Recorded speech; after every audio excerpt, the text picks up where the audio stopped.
Is it not disturbance అధ్యక్ష?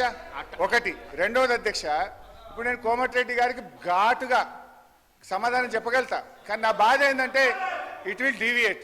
ఆయనకేమో half knowledge. ఇప్పుడు ఆయన ఏం మాట్లాడిండు? Yes, you are half knowledge fellow.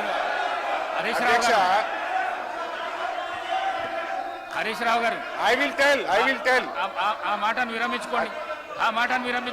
Okay, మీకు ఇబ్బంది ఉంటే తొలగించండి, నాకు అభ్యంతరం లేదు.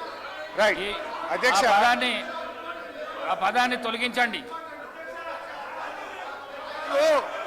సార్ ఆయనకు వారికి హాఫ్ నాలెడ్జ్ కాదు సార్, ఆకారం పెరిగింది తప్పి అసలు నాలెడ్జే లేదండి.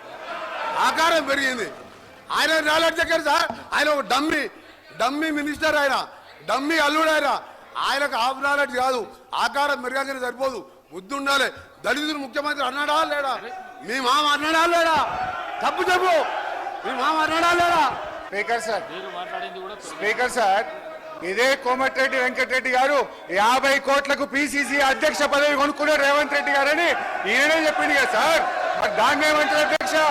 ఇదే కోమటిరెడ్డి వెంకటరెడ్డి గారు జిల్లా కలెక్టరేట్లు, సచివాలయాలు అద్భుతంగా కట్టిండు కేసీఆర్ గారని ఈయన గారే చాలా సార్లు మెచ్చుకున్నాడు అధ్యక్ష.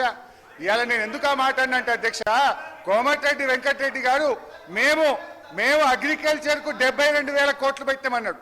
అంటూనే మళ్ళీ వెంటనే ఇరిగేషన్ కి 22,000 కోట్లు పెట్టమన్నాడు. ఆయనకు అర్థం కాని ఏంటంటే బట్టి గారు చేసిన అంకెల గారిని వారికి అర్థం కాలే.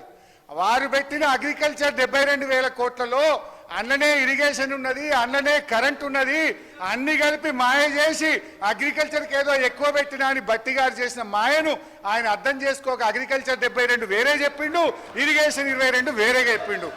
అందువల్ల నేను ఆ మాట అన్న తప్ప వేరే అనలే. ఆయనకి ఇబ్బంది అయితే నాకు అభ్యంతరం లేదు.